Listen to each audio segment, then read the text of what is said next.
Bonjour à tous et bienvenue dans ce nouvel épisode du podcast Sur le terrain de Jumpstart Studio. Aujourd'hui, un nouvel épisode avec un invité en la personne de Maxence Pupo. Avant de te passer la parole et de te présenter, je vais déjà me présenter. Carrément. Du coup, je suis Jordan Simon-Chopard, le fondateur de Jumpstart Studio. On est une agence de production de contenu, donc vidéo, photo, motion design et podcast justement, et gestion de réseaux sociaux. On bosse avec beaucoup d'acteurs du sport et du divertissement notamment. Et aujourd'hui, on va parler de formation, de freelancing. C'est ça. Avec toi, Maxence. Déjà, avant de débuter, est-ce que tu peux te présenter, nous dire qui tu es, ton parcours? Tu es assez jeune, donc c'est intéressant d'en savoir un petit peu plus sur toi. Ouais, carrément. Merci déjà de m'inviter sur ce podcast. Donc, j'ai un centre de formation avec mon frère Mathis. On est tous les deux associés frères jumeaux et on accompagne des freelances, beaucoup de coachs en ce moment, à développer leur activité et à vivre correctement de leur activité. Donc aussi bien des personnes qui débutent que des personnes un petit peu plus avancées qui font 3, 4, 5 000 de chiffre d'affaires par mois, mais qui veulent structurer pour aller beaucoup plus loin. Et avant ça, Maxence, c'est qui? D'où il vient? Quelles études il a fait? Si tu veux le dire, après t'es pas obligé. Oui, mais... j'ai commencé à m'intéresser à l'entrepreneuriat depuis assez petit. Ça fait un peu... on va encore dire, encore un Oussama Hamar quand ils vont écouter ça. Mais j'ai dû commencer vers 7-8 ans à aider mon père qui avait une pizzeria à faire sa comptabilité. À l'époque, il n'y avait pas les caisses enregistreuses comme maintenant, donc on comptait l'espèce, les tickets restaurants et tout. Et donc, j'ai commencé à l'aider à faire sa compta. Et je ne sais pas pourquoi, depuis que je suis petit, je suis attiré par l'entrepreneuriat. Et quand j'étais au collège, je disais ça à mes profs, mais ils me disaient non, il faut trouver un vrai métier avant, tu ne peux pas lancer ta boîte et tout. Donc, j'ai orienté mes études vers l'entrepreneuriat en faisant un bac ES économique et social. Je pense que ça n'existe plus maintenant. Oui, ça a changé. Ouais. Moi, j'ai fait ES aussi, okay. Mais ouais, ça a changé. Tout le monde voulait absolument que j'aille en S, mais je détestais les sciences, donc ça ne servait à rien. J'ai fait un bac ES et après, j'ai fait un DUT GEA, gestion des entreprises et des administrations. C'est ce qui se rapprochait le plus de ça. C'était intéressant, mais c'était assez simple et en faisant pas grand-chose, j'avais quand même des bonnes notes et je m'ennuyais parce que je lisais pas mal de livres à côté sur l'entrepreneuriat et tout. Et donc, j'ai fait en parallèle un D2E, diplôme étudiant entrepreneur au pôle Pépites. Et en parallèle, j'ai créé une micro-entreprise où on avait une petite agence de communication avec Mathis, où on accompagnait des entrepreneurs et beaucoup d'infopreneurs sur leur communication sur Instagram. Sauf que souci, on se rendait compte qu'ils avaient une super communication, mais ils n'avaient rien pour vendre derrière, ils étaient complètement perdus. Petit à petit, on les a aidés à faire des ventes, toute la partie business. Et c'est comme ça qu'on est parti sur le mentorat ensuite.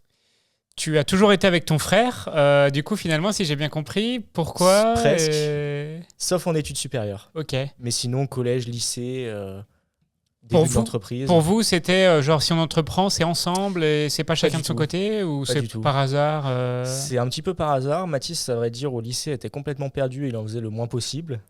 Donc il allait en BTS communication par défaut un petit peu. Okay. Et à ce moment-là, il a rencontré notre ancien associé, Thibaut, en BTS communication. Et Thibaut avait déjà une micro-entreprise et lui a donné envie d'entreprendre. Et donc Mathis s'est lancé. Moi, je suis parti au pôle Pépites avec un projet un peu bidon juste pour être pris au pôle Pépites. C'était un bon projet, mais pas réalisable. Et donc après, je me suis associé aussi avec Mathis. Et après, on s'est associés tous les trois avec Thibaut sur le mentorat. Et ça va, travailler avec son frère vous arrivez à faire la barrière entre le pro et le perso? Ouais, en fait, on est complètement différents. Lui veut toujours foncer, parle beaucoup, etc. Et moi, je suis plus dans l'analyse et à stabiliser les choses, à structurer les choses. Donc, en fait, on arrive à se compléter. Et le juste milieu entre les deux rend quelque chose de pas mal. Ok. Du coup, tu parles de mentorat, de formation.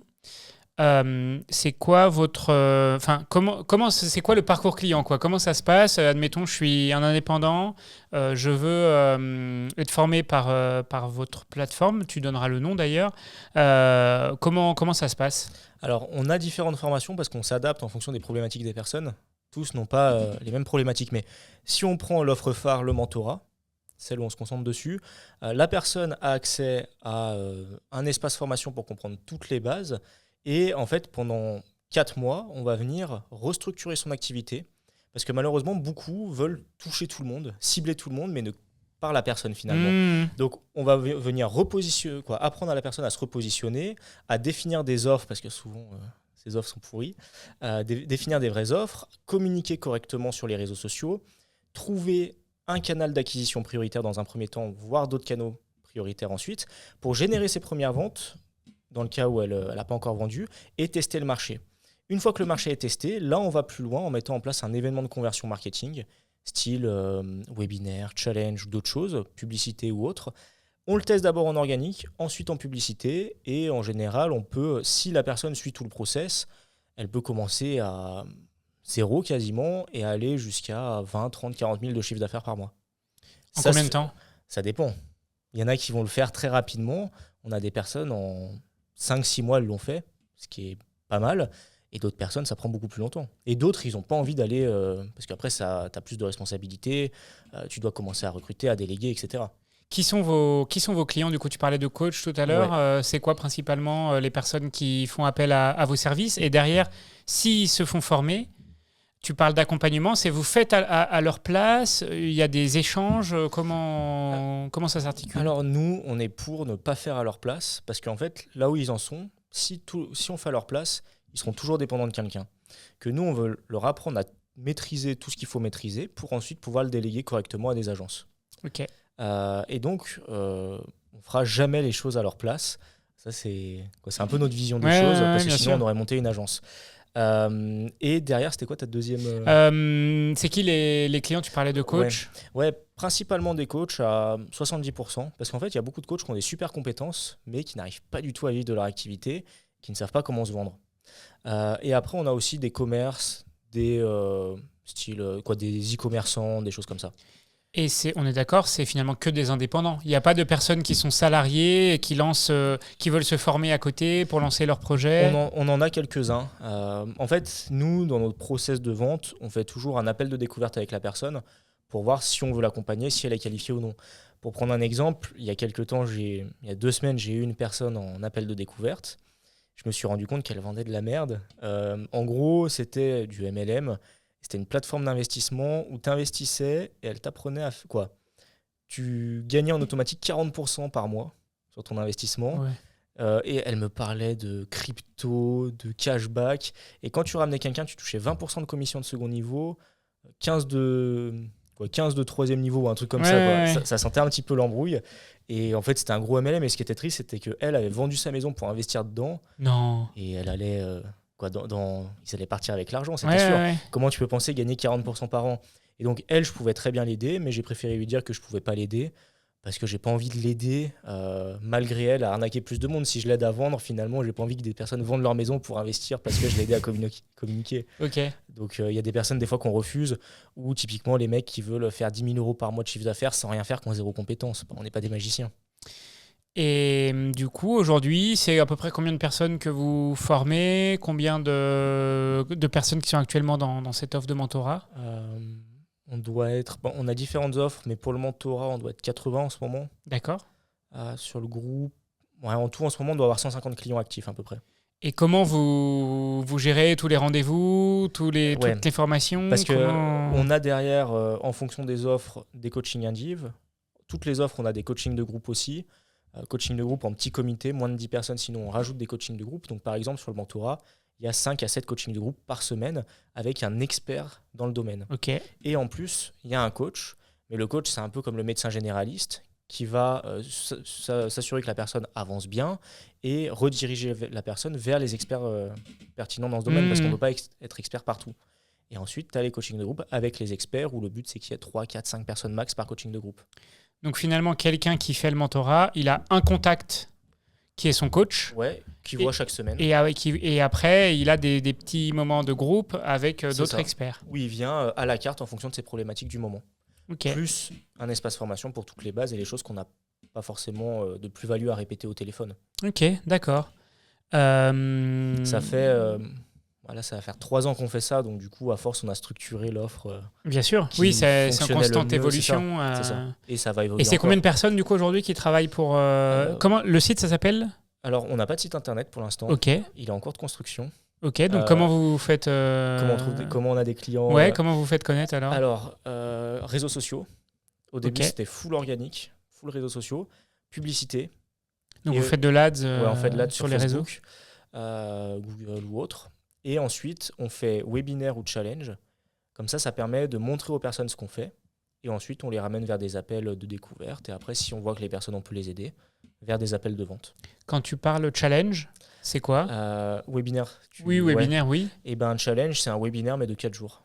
Ou de 5 jours, un peu plus long. Où tu apportes beaucoup plus de valeur. Donc, tous les jours, tu as 7 heures de formation ou 7 heures de... c'est 1 heure de live par jour. Ok. Avec des exercices à faire. Et tu parles de quoi dans ces webinaires et dans ces lives? Par exemple, en fait, on reprend les différents piliers du mentorat. Et bon, on ne rentre pas en détail parce qu'en 1 heure par jour, on ne peut pas. Mais par exemple, là, on en a fait un il y a 1 semaine et demie. C'est Mathis qui organise ça. Il adore faire ça, parler en live et tout ça. Le premier jour, c'était état d'esprit un petit peu et revoir sa cible et revoir ses bases. Le deuxième jour, c'était communication. Ensuite, vente. Et le 4e jour, présentation de comment on peut les aider. Donc finalement, tu leur apportes déjà un peu de la valeur et un teaser, entre guillemets. C'est ça. Ok. C'est ça. Et le but, comme ça, on apporte de la valeur, on montre comment on peut les aider, parce qu'il y a beaucoup de concurrence et beaucoup de personnes qui sont plus ou moins sérieuses à Dubaï sur les réseaux. Donc on montre que nous, on est carré, on essaye de faire les choses bien. Et après, les gens ont envie naturellement de travailler avec nous. Et au tout début, quand vous avez décidé de vous lancer avec ton frère, comment vous avez eu vos premiers clients? Comment vous avez réussi comment vous avez monté cette offre-là et derrière réussir à closer les premières personnes? Alors, au début, c'était sur l'agence. Okay. Donc, l'agence, Mathis avait trouvé un premier client un peu par réseau, etc. Et après, c'était beaucoup de bouche à oreille. Okay. Et sachant qu'on avait plein de pages Instagram, donc on trouvait des clients aussi à travers nos pages Instagram. On avait à l'époque une 20aine de pages pour 1 million d'abonnés. Tu as parlé de quoi sur ces pages? Beaucoup de pages de citations, mais tout type de pages. En fait, on les rachetait et on les monétisait derrière. Ok, d'accord, trop drôle. Ça, c'était en parallèle. Ouais. Donc, on trouvait aussi des clients à travers ça, vu qu'on avait quand même une grosse audience. Et après, sur le mentorat, c'était... Alors, comment on fonctionnait? Au début, c'était prospection organique, donc à des événements, sur Instagram, sur les réseaux, un petit peu partout.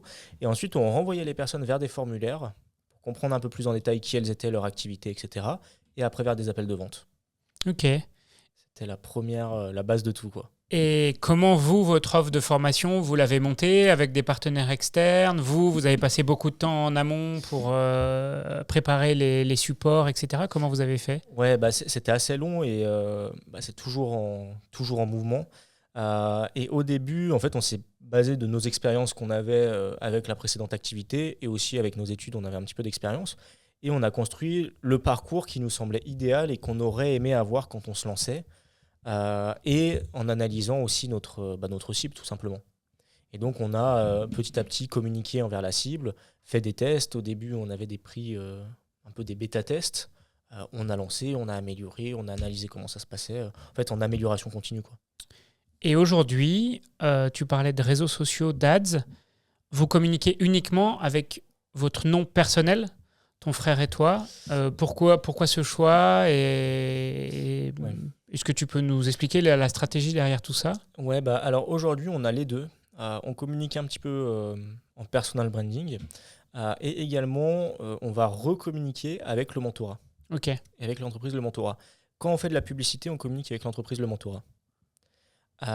Et en fait, ça s'est fait un petit peu au hasard, parce qu'au début, on développait nos personal branding. Et développer nos personal branding plus le compte du mentorat, ça demande quand même pas mal de temps et d'énergie. Donc, on n'a pas mis forcément notre focus sur ça. Mais ça va se relancer. Et du coup, tu parlais d'un site. Donc, pareil, là, il y aura vraiment une vraie stratégie de développement d'un site, le mentorat, avec, je suppose, du SEO, du Google Ads, etc. C'est ça. Parce que pour l'instant, on n'avait pas besoin d'avoir un site. On a très bien développé l'entreprise sans site internet. Mais c'est vrai que autant le faire, quoi. Ça, la plateforme aujourd'hui, elle est où du coup, la plateforme Elle est hébergée sur Teacheasy. Ok, oui, c'est un site qui centralise ça, quoi. On a passé aussi la certif Calliope. Et donc, pour les formations, donc on est en train de sortir une formation spéciale pour ça. Et la formation doit respecter plein de critères avec Calliope. Et donc, notamment être sur une plateforme comme Teacheasy qui est bien pour Calliope. Ce qui veut dire demain qu'une personne peut utiliser son CPF ou faire financer sa formation avec l'OPCO. Ouais, mais pas sur le mentorat. D'accord. C'est une offre. C'est ça. Le mentorat, on est plus sur. En fait, c'est pas une offre. Tu as des critères à respecter. Le mentorat, on n'est pas vraiment une offre de formation, c'est plus une offre d'accompagnement et c'est plus vu comme de la prestation. Pas forcément de la prestation, mais c'est pas vu comme de la formation, en tout cas pour Calliope. Donc on aura une offre spéciale pour Calliope. Ok. Dans ta stratégie d'acquisition, dans votre stratégie d'acquisition, quelle place vous donnez aux réseaux sociaux et c'est quoi la stratégie que vous avez sur les réseaux sociaux pour teaser en fait, je suppose c'est à base de teasing principalement, pour donner envie aux gens de prendre vos offres. Alors malheureusement on a un peu sous-développé ces derniers mois les réseaux sociaux parce qu'on avait plein d'autres choses, donc on ne s'est pas concentré dessus, mais sinon oui c'est la base de tout et on est en train de remettre un gros coup de boost dessus. Et en fait, ça se fait via les stories et via les contenus.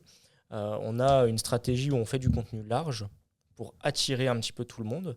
Ensuite, du contenu d'éducation pour éduquer notre cible et du contenu de conversion pour ramener les personnes sur nos événements de conversion en ligne. Webinaire, challenge. Ok. Mais en général, on ne renvoie pas directement vers des appels ou autres. On renvoie vers des webinaires ou des challenges. Comme ça, la personne voit comment on travaille, voit qui on est. Avant de prendre un appel. Et concrètement, comment tu fais la promotion d'un webinar sur les réseaux sociaux, une story, un post Ouais, story où on va parler de tout ce qu'on fait sur le... Est-ce que tu utilises des cas clients aussi? Parce que je sais que nous, je prends l'exemple, on a des clients, c'est en B2B, donc il n'y a pas de rapport, pas trop de rapport, mais qui utilisent certaines de nos vidéos pour faire des cas clients. Vous, je suppose que ça peut être aussi un axe important de développement. On va poster une interview client par semaine à peu près. D'accord. Et on utilise pas mal nos témoignages. Et ce qu'on a là, je crois que c'était hier ou ce matin. Ce matin, on a reçu par exemple quelqu'un, quand elle arrive avec nous, elle devait être à 5-10 000 de chiffre d'affaires. Okay. Là, en mars, donc on est le 26 mars. Oui. Ouais, elle est déjà à 72 000. Ah ouais. Bon, ça fait plus d'un an et demi qu'on l'aide, plus d'un an qu'on l'aide. Et en fait, Mathis lui a donné une petite astuce, elle était à 30 000 à peu près, là elle était montée. Mathis lui a donné une petite astuce qui a fait qu'elle a fait 35-40 000 sur ce mois-là. C'est quoi, sans dévoiler de secret? Alors je sais même pas ce qu'il lui a dit, honnêtement, j'ai pas regardé. J'ai pas regardé, nous on n'a pas de secret, on s'en fout de partager. De partager. Et après, tu vois, là ça a bien fonctionné, mais c'est pas tout le temps comme ça. Oui, parce que il n'y a pas de recette magique non plus, je suppose, parce que ceux qui souvent tu vois des ads de formateurs, allez, faites appel à mes services et vous allez pouvoir gagner tant d'euros par mois. On est d'accord, vous vous engagez pas là-dessus. Jamais de promesse. Et c'est aussi le travail de la personne, parce que tu auras beau lui donner plein de conseils, s'il les applique pas, il se passera rien derrière. Et ça, on est très clair en appel et ça arrive qu'on refuse du monde pour ça. Des personnes qui nous disent ah ouais, c'est quoi la garantie? La garantie, tu vas travailler, tu vas mettre en place les choses et quoi. Un formateur qui te garantit quelque chose, c'est pas possible, c'est juste pour vendre. Derrière, il n'y a rien qui se passe. Parce que tu as le business de la personne et le marché dans où la personne est qui peut avoir des différences. Est-ce qu'elle va appliquer les stratégies, oui ou non? Si elle n'applique pas, il ne se passera rien, il n'y a pas de magie. Et tu as plein de petits facteurs externes. Oui, même si elle l'applique, c'est pas dit que ça marche non plus. Quoi. Elle met toutes les chances de son côté, mais derrière, il y a aussi, comme tu dis, des choses qu'on ne maîtrise pas forcément. Il y a des choses qu'on ne maîtrise pas forcément quand on lance une activité ou quand on développe une activité. Il y a beaucoup plus de chances que ça fonctionne. Et si elle met les actions, elle va faire du chiffre d'affaires normalement. Mais si elle met les actions correctement, quoi. Et du coup, je suppose que ces 80 personnes qui sont dans le mentorat, ça crée une communauté avec des moments d'échange, avec aussi peut-être de l'entraide. Des projets qui se font en collaboration également, je suppose. Ouais. Certains trouvent des clients grâce à la communauté. Et on fait aussi tous les 3-4 mois, en fonction, un séminaire dans nos bureaux à Lyon. Okay. Donc là, ça permet de faire aussi une belle dynamique en physique. Vous invitez vos 80 clients En gros, quand ils prennent une place dans le mentorat, ils ont une place en bonus offerte à un séminaire. Okay. En tout cas, pour l'instant. On verra si on garde ça. Et là, on a déjà dû en faire 7-8 des séminaires en tout. Trop bien, trop bien. Et donc, ça fait une super énergie à chaque fois. Ah, bien sûr. Puis de se voir, je suppose, c'est quand même différent que d'être à distance, par visio ou je ne sais quoi. Plus, ils peuvent rencontrer leur coach référent, etc. Ok, super intéressant. Donc, communication, vente, et c'est principalement finalement les deux aspects sur lesquels vous formez les gens. Et surtout leur base aussi. Ok, parce que la stratégie, on va dire. En fait, revoir leur cible, revoir comment ils se positionnent sur le marché, l'image qu'ils se donnent sur le marché, et revoir leurs offres. Parce que souvent, on a des personnes qui n'ont aucune cible et essayent de toucher un peu tout le monde, mais du coup, ne touchent personne parce que ce qu'elles communiquent ne parle à personne réellement, n'ont pas un positionnement très clair et ont des offres un peu brouillons. Mmh. Et si eux n'ont pas confiance en leur offre, ils ne sont pas 100% convaincus par leur offre, ils vont se créer des blocages derrière qui vont les empêcher de vendre. Donc déjà, ça, c'est la priorité au début. Ensuite, trouver un canal d'acquisition prioritaire pour savoir comment tu trouves des clients et surtout récupérer de la data pour savoir pour telle action, ça me rapporte tant. Et après, vous les accompagnez aussi sur, OK, une fois qu'on a de la data, comment on l'active, C'est ça. comment Comment on analyse les retours, comment on prend du recul. Ok, super intéressant. Et j'avais une question, c'est plus un truc plus par rapport à toi, ton expérience, par rapport, parce que vu que tu côtoies beaucoup d'indépendants et de freelance, qu'est-ce que tu penses de l'évolution du marché? Je m'explique, j'ai l'impression que de manière générale, les jeunes ont l'impression que le freelancing, c'est l'Eldorado, c'est magique. Allez, on va se lancer, on va avoir des clients, on va pouvoir vendre 400-500 euros par jour. Ça va rouler tout seul. Et là, j'ai l'impression qu'on arrive quand même à un stade où il y en a trop sur le marché, en fait, où il y a beaucoup trop de monde sur le marché du freelancing. Ouais. Et que du coup, il y en a beaucoup qui galèrent très très dur et qui vont devoir retrouver un emploi stable. Je ne sais pas ce que tu en penses, mais moi, c'est le regard que j'ai par mon expérience en agence. Ouais, mais complètement. Et les métiers du digital se sont un peu développés et c'est la mode, sauf qu'il y a beaucoup de monde dessus. Et moi, je vois plein de freelances penser que c'est l'Eldorado, se lancer, mais en fait, non, c'est dur d'être freelance parce que tu as plein de galères à gérer que tu t'aperçois pas forcément. Il faut aller chercher des clients. Oui, la tâche commerciale. Il y a plein de choses à gérer. Et des fois, il y en a, ça m'énerve un peu. On en discute avec Mathis. Mais j'ai des personnes en appel qui ne veulent pas gérer le commercial, veulent faire 10 000 euros par mois de chiffre d'affaires, se lancent, ont très peu de compétences et veulent travailler 2-3 heures par jour. Ouais, bon, là, il n'y a pas de recette magique non plus. Mais il y en a beaucoup qui s'imaginent ça et qui se disent ça va être cool, je vais pas faire grand chose. Mais la réalité, je suis libre, je fais ce que je veux. Je suis libre, je fais ce que je veux quand je veux. Mais t'es pas libre, tu as des clients. Donc, t'es pas forcément libre et tu dois délivrer pour tes clients correctement. Et tu as plein de choses à gérer qu'on s'aperçoit pas forcément. Donc, être freelance ou avoir sa boîte, c'est top. Mais il y a des sacrifices et s'il y a beaucoup de travail derrière comparé à ce qu'on voit sur les réseaux sociaux. Et moi, je fais le parallèle avec les agences. Je sais qu'il y a certaines agences qui basent leur modèle avec, on va dire, 2-3 chefs de projet, le patron, et derrière, c'est que des freelances. Et en fait, pour certains, c'est presque des CDI déguisés. Tu vois, tu as des 5 semaines de congés payés, tu as machin. Alors, le freelance, il est tout content parce qu'il gagne, il gagne mieux que s'il était en CDI. Il gagne un peu plus. Mais par contre, derrière, il n'a aucune sécurité, il n'a rien du tout. Donc, voilà, peut-être si on peut donner un conseil aux gens, c'est ne pensez pas que allez, être indépendant, c'est magique et en claquant des doigts, on va avoir 10 demandes d'un coup. Ça arrive très, très rarement. C'est quand même, il y a beaucoup de galères, il faut passer beaucoup de temps. Ouais, c'est ça. Il faut investir aussi du temps. Il faut être bon commercial parce que tu auras beau être le meilleur des techniciens. Si tu sais pas vendre, c'est mort. Et inversement, si tu vends trop bien, mais que derrière tu sais rien délivrer, il se passera rien. C'est mort aussi parce que tu vas peut-être faire 1 ou 2 clients, puis après ton image elle est pourrie. Donc faut se méfier aussi un petit peu quoi finalement. Ouais, pour se lancer, faut être prêt. Et, c'est pareil. Moi j'ai des mecs qui veulent se lancer des fois, ça fait 6 mois ou 1 an qu'ils se disent entrepreneurs. Heureusement, c'est pas la majorité des cas que j'ai au téléphone. Mais t'en as, ça fait 6 mois ou 1 an qu'ils se disent entrepreneurs. Ils font pas de chiffre d'affaires. Ils sont en RSA.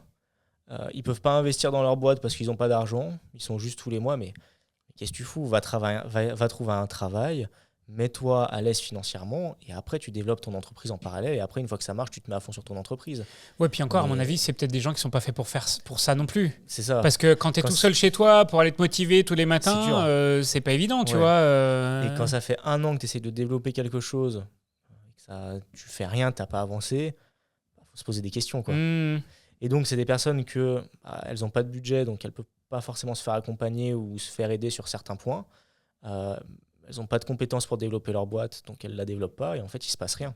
Je sais que moi, au début, j'ai été freelance, Mais j'étais partout, j'envoyais des bah ouais. dizaines de mails par jour, je relançais sur LinkedIn, j'allais dans des événements, Enfin, à un moment T'es obligé. donné, si tu restes chez toi, dans ta chambre, à attendre que ça vienne, Bah ouais, y a il se rien, passera quoi. rien.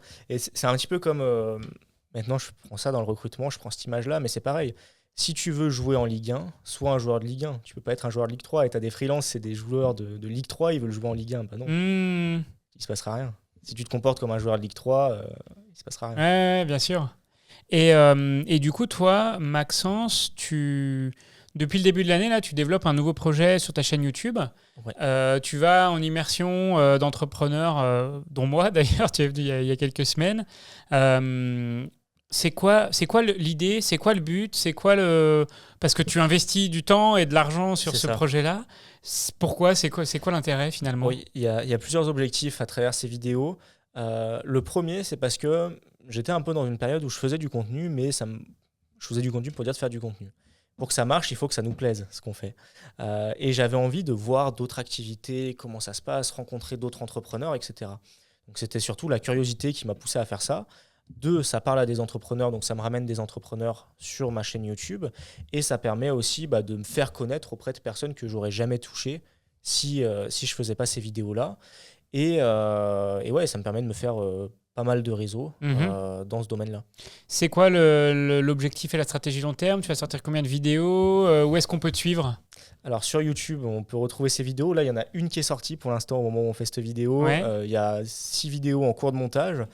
Et en général, je suis des entrepreneurs et le but, c'est d'apporter de la visibilité aussi bien à des gros entrepreneurs qui sont assez visibles, mais pas uniquement parce que les gens qui font ces concepts-là, souvent, ils invitent que des grosses têtes d'affiche en quelque sorte pour profiter de leur notoriété et se faire des abonnés, etc. et se créer une notoriété comme ça.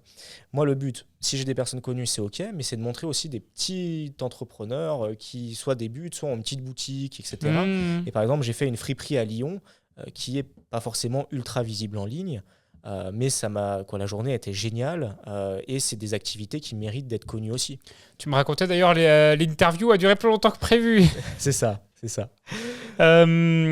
Ok, franchement, là c'est plus personnel, mais je te félicite pour cette Ouais, initiative. merci. Parce que franchement, c'est top de voir des gens qui investissent pour aller créer du contenu, pour aller à la rencontre des gens, et qui font ça, on va dire, moteur principal, c'est quand même la curiosité, C'est rencontrer ça. du monde, et on le sent, enfin on l'a senti quand tu es venu ici. Donc voilà, je voulais juste en profiter pour te féliciter pour cette initiative. Ouais, merci. Sachant que c'est vrai que ces vidéos, c'est un investissement en termes de temps, mais aussi en termes d'argent. Si on compte le tournage, le montage, j'ai pas calculé, mais une vidéo, ça revient à 600 euros au moins. Entre, Ah ouais, entre 2000 s'il y a des déplacements, à 600 euros. ah oui, oui, oui, mais je me Et, doute bien, ouais. et je fais ça gratuitement pour les. Certains voulaient pas au début parce qu'ils pensaient que c'était payant. Ouais. Et je leur ai dit non, mais c'est. Ouais, Moi, toi, c'est moi, je un m'en peu fous. ton budget commercial finalement, un Ouais, peu, c'est ouais, j'aime bien. budget J'aime bien le marketing, faire. entre guillemets. On verra ce que ça donne. Ça peut me faire connaître et on continuera le concept tant que ça me plaît. Nous, je sais qu'on investit aussi beaucoup dans notre production de contenu, ces Ouais, podcasts. ouais. Demain, on va à Paris aussi enregistrer des podcasts, etc. Mais moi, j'ai pas de commercial, j'ai pas de budget commercial. Donc finalement, c'est dans nos contenus que l'on produit pour Jumpstart Studio que je mets cet argent-là. Tu vois, je suis même Mm. prêt à acheter des décors ou payer des déplacements pour Pour des créer du contenu. contenus pour Jumpstart, quoi. Ouais. Pardon. Autre sujet que je voulais aborder avec toi. Tu m'expliquais que tu organisais beaucoup d'événements au sein de tes nouveaux locaux. Ouais. J'ai l'impression que tu as vraiment envie de créer une vraie communauté autour de vos locaux et du mentorat. Qu'est-ce que tu fais? Explique-nous un peu, qui peut y participer, c'est quoi ces événements? Explique-nous c'est quoi l'objectif aussi. Ouais, complètement. Donc, moi, j'aime bien rencontrer du monde et rencontrer des nouveaux entrepreneurs. Et ça me permet aussi, des fois, en discutant avec un entrepreneur, de trouver des idées, etc. Et voir plein de projets différents, ça m'anime à fond. Et donc, on fait des événements au bureau qui sont complètement gratuits. On essaye de les faire tous les mois. En général, c'est plus tous les mois et demi, 2 mois. Ok. Parce que Ça prend du ça prend un peu temps. de temps, de l'énergie, etc. Et on appelle ça des cafés indépendants. Là, c'est plus pour des indépendants pour l'instant. Et donc, on se retrouve de 9 h à midi. Au début, on fait quelques jeux pour briser la glace et pour que tout le monde se sente à l'aise. Des fois, on fait venir un intervenant. La dernière fois, on a eu quelqu'un qui a fondé une start-up à Lyon qui s'appelle Emilien. Ok. Super Indep, donc c'est une plateforme pour les indépendants. On l'a fait venir parce qu'il est passé d'indépendant à lever en tout quasi 1 million d'euros pour sa startup. Ok. Et donc c'est une personne que j'ai suivie aussi dans le cadre des vidéos Ok, YouTube. très bien, très bien. Et donc il a pu parler de ce qu'il a fait, etc. Et après il y a toute une partie networking, réseautage pour que les personnes se rencontrent. Et on fait des petits jeux pour que tout le monde puisse aller, les plus timides, aller vers les autres avec des petits papiers, etc. Et ça, ouais, on essaye de le faire tous les mois et demi. Là, on va tester de faire un atelier sur la pub, pareil, gratuit à Lyon, dans nos bureaux. Donc, pub, quand tu parles d'atelier sur la pub ads, Ouais. social ads plutôt. Social ads, là, ça va être ouvert à des indépendants, mais aussi à des commerces. Il y a des très, très belles stratégies à mettre en place sur de la publicité. Et après, on accueille aussi des événements. Certains, on limite à 3 événements par mois dans nos bureaux, parce qu'après, ça devient un peu, il faut qu'on travaille aussi. Mais des fois, j'accueille gratuitement des personnes. Si leur événement, ils font des cafés entrepreneurs ou des choses, si ça m'intéresse, je leur prête le lieu et moi, ça me fait un événement au bureau, quoi. Ouais, bah, trop bien, franchement. Non, c'est encore une fois top de faire ça et d'organiser ce genre de trucs. On voit que tu as envie justement de faire bouger les choses Ouais, et de d'organiser créer des une communauté. trucs, de créer des trucs. C'est Et ça, c'est vraiment, vraiment cool, quoi. Encore maintenant, ça se développe. Il y a de plus en plus d'événements sur Lyon, donc tant mieux. Mais à l'époque où on avait commencé, il n'y avait rien comme événement.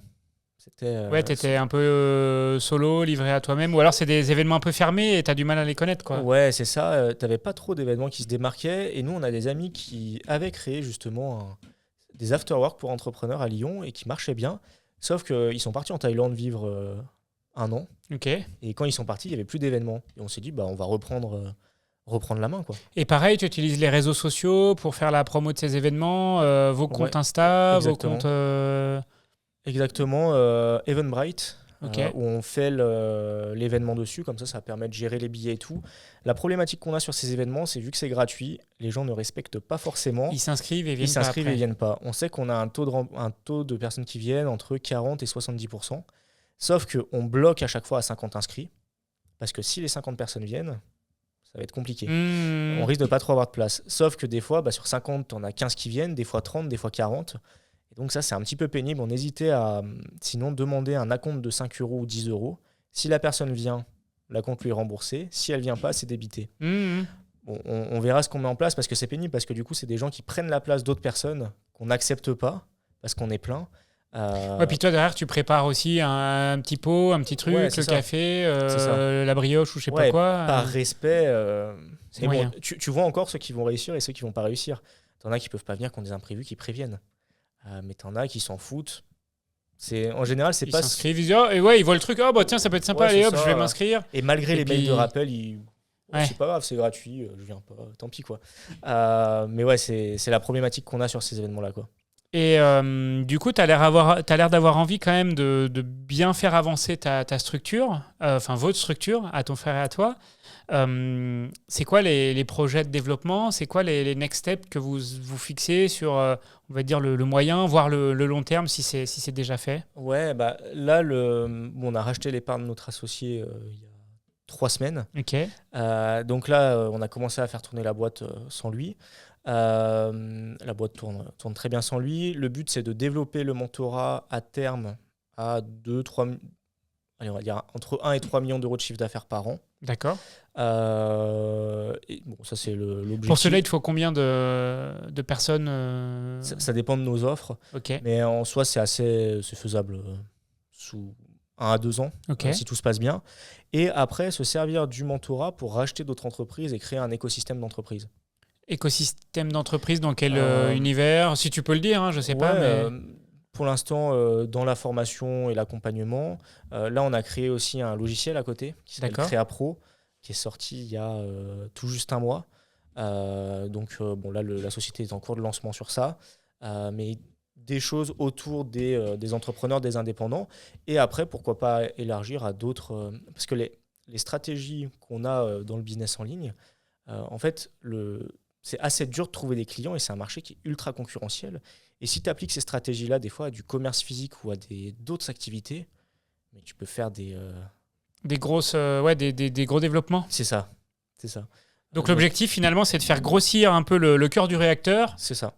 et après réinvestir tout ce que le cœur du réacteur vous permet de dégager pour développer des services complémentaires ou non Ou d'autres complémentaires entreprises, qui c'est ça. vous intéressent. C'est ça. Et de toute façon, nous, on réinvestit quasi tout ce qu'on fait. Oui, aujourd'hui, perso, vous avez besoin de rien, quoi. Non, de toute façon, on travaille régulièrement, on travaille tout le temps. Et ça, c'est à quel horizon que vous avez envie de monter cet écosystème À 5 ans.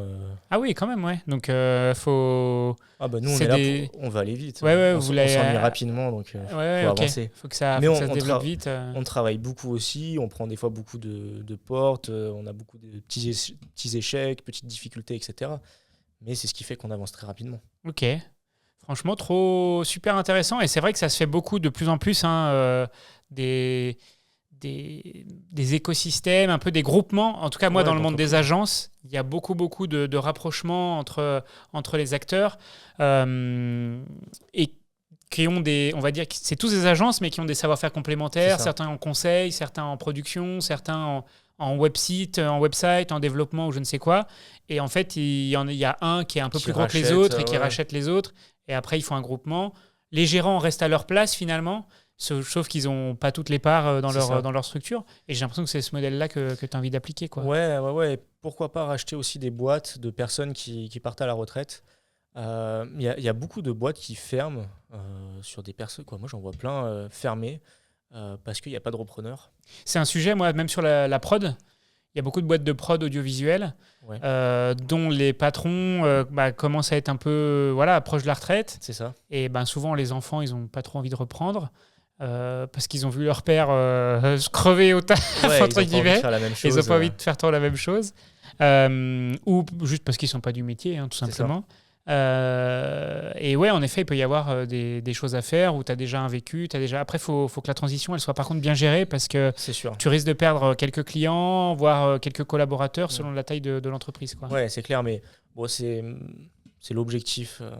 Et comment vous essayez vous commencez déjà à cibler 2-3 structures? Comment vous y prenez là-dessus? Là, pour l'instant, on focus le mentorat pour bien le développer, bien le stabiliser, atteindre le chiffre d'affaires qu'on a envie d'atteindre. Et ensuite, on se penchera dessus. Mais on se fera accompagner. En fait, nous, on est OK de payer. Et c'est comme ça qu'on a évolué aussi rapidement en se faisant accompagner par d'autres boîtes d'accompagnement ou autres, ou sur des sujets spécifiques qu'on avait et qui nous manquaient. Et tu gagnes beaucoup de temps et beaucoup d'argent derrière. Des fois, il faut savoir lâcher un peu du lest. C'est ça. OK, tu fais peut-être un peu moins de résultats, mais par contre, tu as réinvesti sur le long terme. Et je suis un peu dans cette même optique. Aujourd'hui, moi, je me sors le salaire minimum que j'ai besoin pour vivre. Bon, j'ai une femme, bientôt une fille, donc j'ai peut-être des besoins un peu plus élevés, mais je me sors le minimum. Et tout le reste, je réinvestis. Ou alors, pour l'instant, vu que je ne sais pas trop où réinvestir, c'est en stock, on va dire. Et après, je verrai ce que j'ai envie de faire aussi, quoi. Du coup, moi, c'est comme ça que je vois les choses. Aujourd'hui, j'ai que 30 ans. Toi, tu es encore plus jeune. Je n'ai pas besoin de gagner 10 000 euros par mois pour vivre. Et je ne sais même pas si j'ai envie de gagner autant pour l'instant, en tout cas. Et tout ce que Jumpstart Studio dégage aujourd'hui, je le sers à la fois pour récompenser mes collaborateurs au fur et à mesure, parce que on est aussi dans une phase de début, donc il faut quand même qu'on arrive à gonfler un peu nos réserves, entre guillemets. C'est sûr. Et après, réinvestir peut-être dans des rachats, peut-être dans de l'immobilier. Enfin, je ne sais pas trop, je ne suis pas décidé encore, mais c'est un peu ma philosophie aussi de voir les choses, quoi. Ouais, en vrai, tu as deux philosophies. Tu as soit ceux qui font du chiffre et qui veulent se verser le plus gros salaire possible, et payer des impôts pour être payé. Après, chacun voit midi à sa porte, quoi. Mais oui, et puis pour le long terme de ton entreprise, une fois que tu t'habitues à un certain train de vie, toi, personnel, si la boîte a des moments, parce que c'est quand même cyclique, une entreprise, des petits coups durs, toi, tu t'es habitué à vivre comme un prince, entre guillemets, c'est compliqué. Ouais, que nous, on réinvestit ce qu'on gagne pour l'instant et ça nous va très bien. Donc, tant que ça nous va, on continuera comme ça. Je pense que à long terme, mais nous, parce qu'on est à ce stade-là de nos vies aussi, je pense que quand tu as 40, 45 ans, 50 ans, ta philosophie évolue aussi, elle est un petit peu différente. Et je pense que tu te dis, putain, je bossais 20 ans là, ou 15 ans comme un malade. Bon, j'ai peut-être envie d'en récolter un peu les fruits aussi. Je pense que c'est aussi parce qu'on est jeune qu'on a cette philosophie de vie, quoi. Mais le but, c'est d'investir dans des choses qui vont rapporter plus tard. On n'est jamais garanti. Mais à terme d'investir en immobilier, etc., pour après, à un certain âge, être tranquille, quoi. Faut avoir cette vision long terme. Et avoir ce choix de travailler ou arrêter de travailler quand tu as envie. D'ailleurs, je pense qu'il y a beaucoup de freelances qui n'ont pas forcément cette vision long terme et qui sont à être très court-termistes, je pense, et qui veulent encaisser très vite le plus possible, sans forcément réinvestir dans leur développement personnel ou dans le développement de leur activité, parce qu'ils voient que le court terme. Ce qu'ils ont dans la poche, quoi. Ouais, beaucoup voient mois après mois, et en fait, une activité, comme tu l'as dit, c'est cyclique. Tu peux faire des très bons mois, des mois un petit peu moins bons, des très bonnes années, des années un petit peu moins bonnes. Et si tu es toujours en mode court terme à tout dépenser, tout verser en salaire et tout dépenser, quand c'est un peu plus dur, des fois, c'est compliqué de survivre. Tu meurs, certainement. Si tu n'as rien, tu meurs. C'est ça. Ok Maxence, franchement c'était une discussion super intéressante, j'espère que tu as passé un bon moment. Ouais, c'était cool, merci à toi. En tout cas, où est-ce qu'on peut te suivre ou suivre le mentorat? Est-ce que tu fais un peu ta petite promo? Allez, tu peux me suivre sur YouTube, Maxence Pupo, et Instagram principalement. Et après, dans mes descriptions, je dois avoir le lien vers le compte Le Mentorat. Ok. En tout cas, merci beaucoup d'être venu nous parler un petit peu de la formation. On a passé un très très bon moment. Moi, je vous dis à très très bientôt, dans une dizaine de jours, pour un prochain épisode du podcast Sur le terrain. Ciao, ciao Maxence. Merci, à bientôt. Au revoir à tous.